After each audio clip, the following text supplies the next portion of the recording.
Hi, everybody, and welcome back to EBnet Stream. Today, we have an interesting conversation with the new appointed Executive Head of Healthcare at NMG, Karin Mitchelmore, and she has taken over her position from the 1st of May, and I thought I'd catch up with her to just get to know her a little better. Welcome to EBnet Stream, Karin. Thank you so much, Natalie. It's a privilege to be here. So, Karin, I know that you're an internal promotion within NMG. So perhaps you could maybe share with us a little bit about your career, your background, and kind of what led you to this point in your life.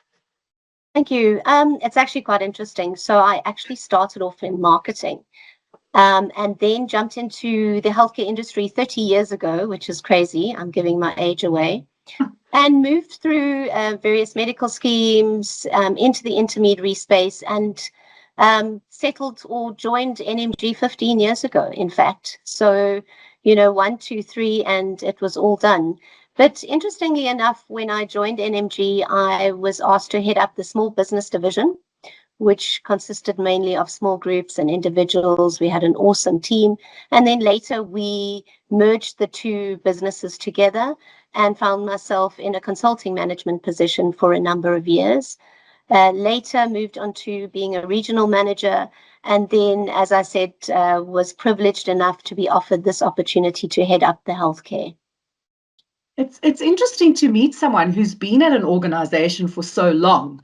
And maybe you could share with us a little bit about your culture or a little bit about what keeps you at NMG. I have to tell you, and it's going to sound so cheesy, but I absolutely love what I do. And I think in any business, I think your people are mostly important. We have a very strong organizational culture.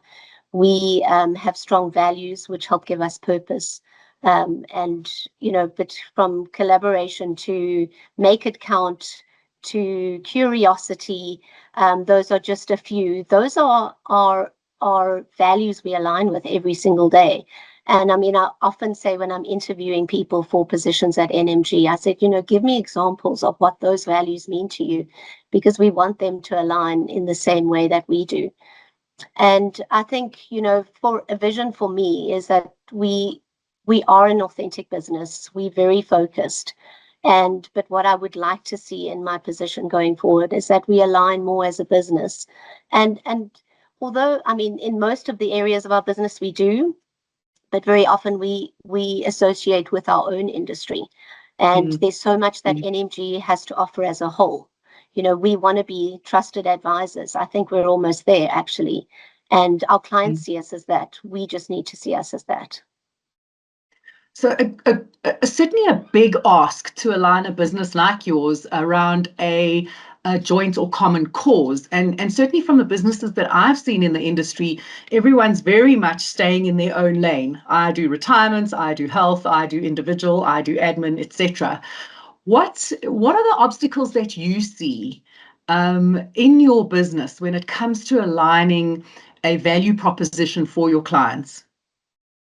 So, it's quite interesting. Integration is almost a buzzword in our industry at the moment. And people are saying, if we can do one thing, we can do two things or three things.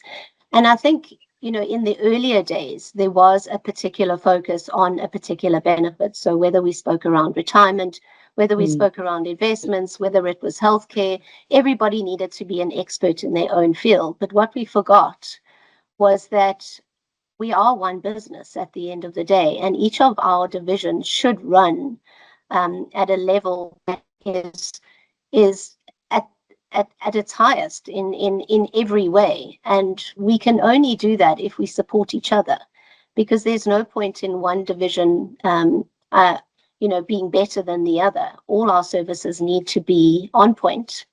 We need to be, in order to get that title of trusted advisor, I think it's imperative that all of us speak the same language.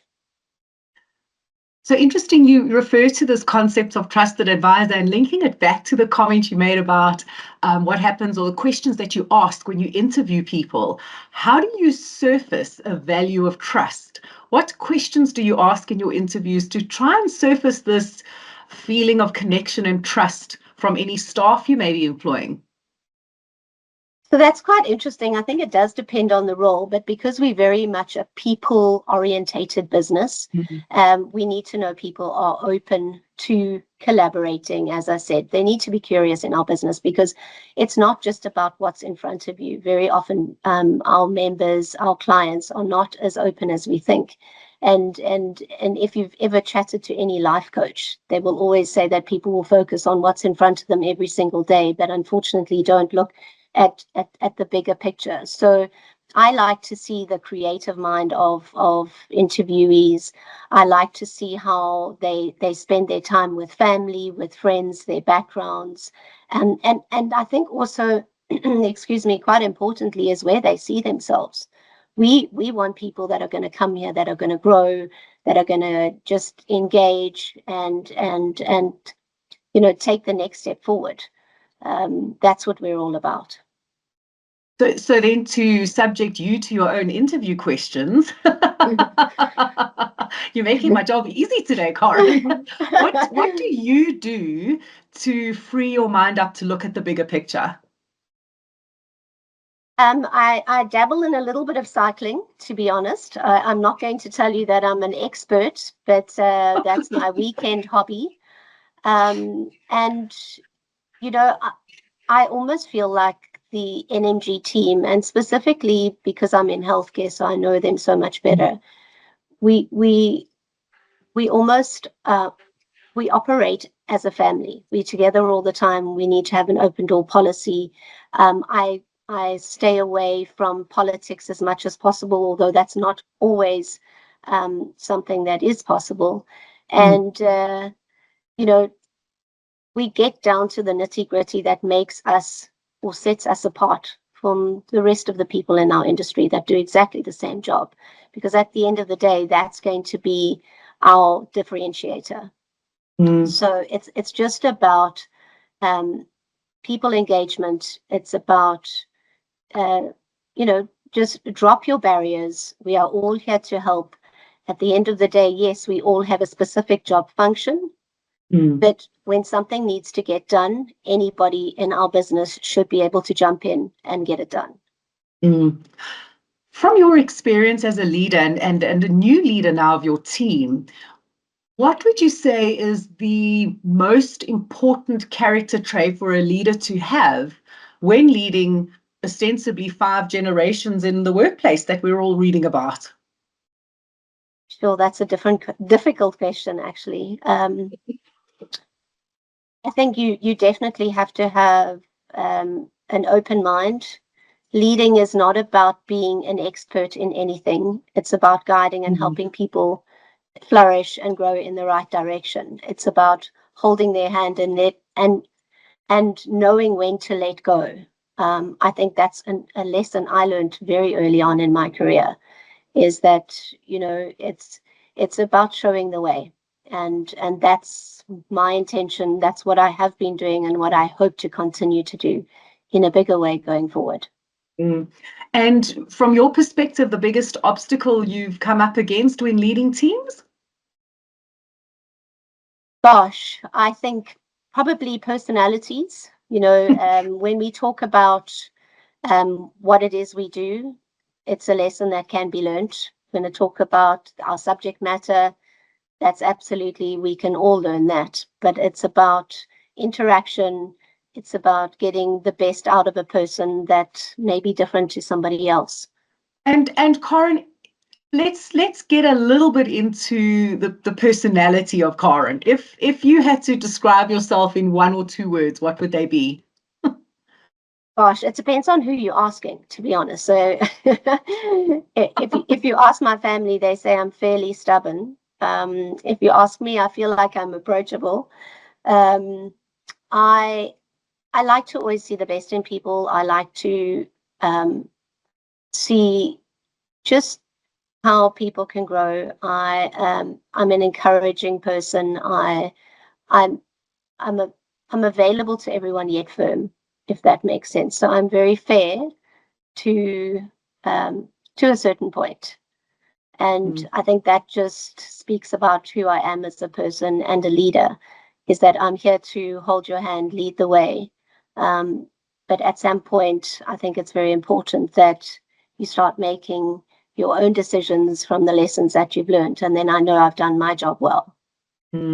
I think I want to touch on that in a little bit more detail, because I think there is a tendency for leaders of businesses and leaders of big teams like yourself, and I'm not suggesting you yourself do this, but there is a tendency of much like I'm going to pack the dishwasher because I can do it the best and no one else can do it the way I can, right? And you're nodding because you know what I'm talking about. But there is a tendency for leaders to micromanage, or perhaps feel like they need to have oversight of everything in order for it to be absolutely perfect in terms of what we promised for our clients. Do you catch yourself doing that? And if you do, because you are coming across as a perfectionist and somebody who wants to be seen as competent and meeting these values that you talk about. So if you do find yourself doing that, how do you stop yourself? So, everything that you're saying is ringing so true. And I think if anybody had to say that they didn't do that, they could possibly not be telling the truth. But what I do try to do, and I've learned this over time, is that I've never ever been somebody that likes to micromanage, but I am somebody that likes to check, double check, and just peer review. And it used to be to a fault. It isn't that anymore. So what I like to do now is that certainly we do have a policy at work that if reports are going out, they are peer reviewed, but not necessarily by me, by one of the managers, by a colleague. Everybody has a different perspective and will see different things that you might not have picked up. What I do as well is that when I go into meetings, I will be there in a supportive role and not as in a presenting role.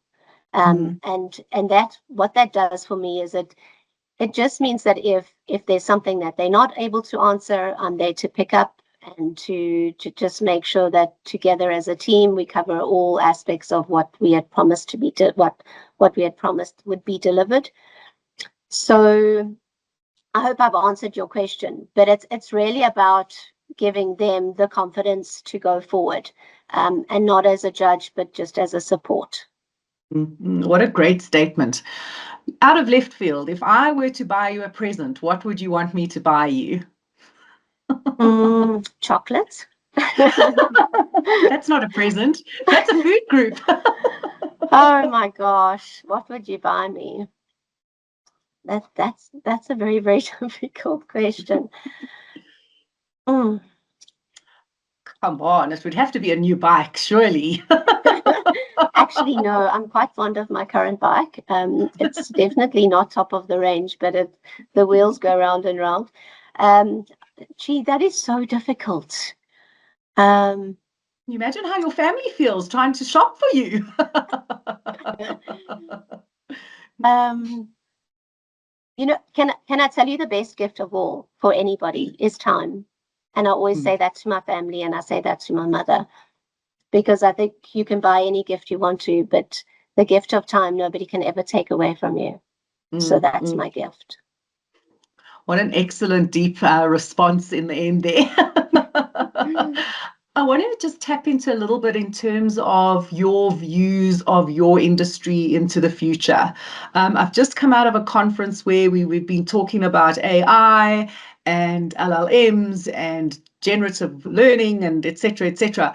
Where do you see the healthcare industry going in the next, I mean, we used to ask in the next 5 or 10 years, but given the rapid pace of technology, I mean, we're now looking at shorter forecasts, 2 years, 5 years, where do you see your industry going? Gosh, Natalie, it's actually crazy. And you're absolutely right. In the last couple of years, AI, member apps, any digital technology has really taken the industry by storm. And, medical schemes as such are making these apps available to people on their phones. They don't need to have membership cards anymore. They have access to their benefits, just in the palm of their hands. But from a service perspective, speaking from NMG as an intermediary, we have also got quite a few tools, and I'm proud to say that most of the tools have been designed by our own actuaries, which is fantastic. And I think they're quite unique. Some of them, we are looking at what is it that can add value. So besides having the app, we have what we call a financial literacy tool in the form it's called Smart Alec. And together, these tools complement the various services that we offer as a business. So Smart Alec will speak to financial literacy after we have done debt consolidation, or in our investments industry where people are learning, as simple as something like opening up a bank account and what does compound interest mean. Other tools that we are using more specifically in healthcare are, for example, something called IPST, where we need to be proactive and we need to guide members in making the right decision on the type of providers they need to, or the type of plans they need to choose. And very often they will look at benefits and price as an indicator of choosing the most appropriate solution. What we try and do is, because the cost of medical schemes is so expensive, we look at what are your actual needs. We don't want you to be spending money that is unnecessary. So that particular tool will guide us in finding out whether you're potentially overinsured. There are other tools that we are bringing out where we are looking at shortfall indicators. Very, very important. Members are having, hospital procedures done, not sure of what those shortfalls can be. And what we're seeing in the industry, unfortunately, is the shortfalls are growing tremendously. When people are going in for operations, even if you're on the most comprehensive plan, you are still finding that your doctor's bills are not being covered in full. There are co-payments, there are deductibles. And with that, we are encouraging members take out gap cover. So all of these tools are going to guide the member, first of all, to make the first and second step in their journey to find the most appropriate healthcare option. And then followed by that, we make ourselves available either face-to-face or virtually, where they can actually book an appointment in our diaries at a time that's convenient for them and their families. And then we can guide them on to deciding the most appropriate solution. Mm-hmm. In this world of personalization and customization and tech, and being a leader of people, what would you say is the most important skill that my 18-year-old daughter needs to have when she leaves university in 3 or 4 years' time? Gosh, I would say life skills. And it speaks back to something as simple as financial literacy. And I know when I was at school, we didn't have subjects like that. So it's quite interesting to see how people are learning about business. And one of those tools being Smart Alec.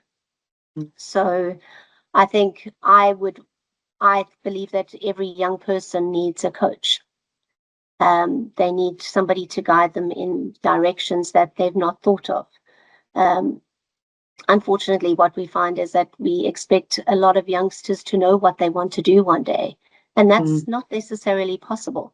So if I could give my children a gift, and many others that are leaving school or early part of university, it would be a coach. What is it that you're looking for? What is it that you can't see that we can see? And what is most important to get you to where you need to go? Sure, that's a lovely sentiment, and certainly one that I'll take on board, actually, as I raise 2 young adults to become functional humans. Karin, it's been an absolute pleasure getting to know you today. Thank you for taking the time with us, and I look forward to catching up with you again soon. Thank you so much, Natalie. It's been a pleasure.